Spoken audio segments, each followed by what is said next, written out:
بسم الله الرحمن الرحيم. السلام عليكم ورحمة الله وبركاته. دمان أصحابتي من والبقى joogtiin waa idin wada salaamaya. Cilaankan ayaan marsanaaye, gacanteyda ayaa marinaaye. Marka sida u marinaayana ka bogasho wacan asxaabteyda. Dhammaantiina waa idin mahadcelinaya. Jazakallahu khayr. Meel walba aad joogtiin maxaa idin leeyahay khayr badan, caafimaad, cimri dheer. إلهي أيدي وصية وما حسنتين دمانتينا. جزاك الله خير أصحابتي. الله هنكبضنا إن إجرسيسين أيا رجينا إن شاء الله. وما حسنتين بليز فيديو لهذا الشهر قرايو لايك تاني عليك المامين سبسكرايب لايك مهمة إيتها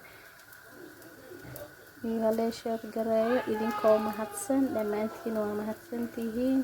cilaanka waa kana sida u marinaayana ka bogasho wacan asxaabteedii dhammaantiina. fiidiyogan asxaabtaada sheegtay ehelkaaga familkaaga. marka waa kana cilaanka sida u marinaayana waa cilaan oo maasha Allah I hope sidaan u marinaay inaad ka hesheen. marka waa kana asxaabteeda cilaanka saan ayuu ku soo baxay maasha Allah qurux waaye.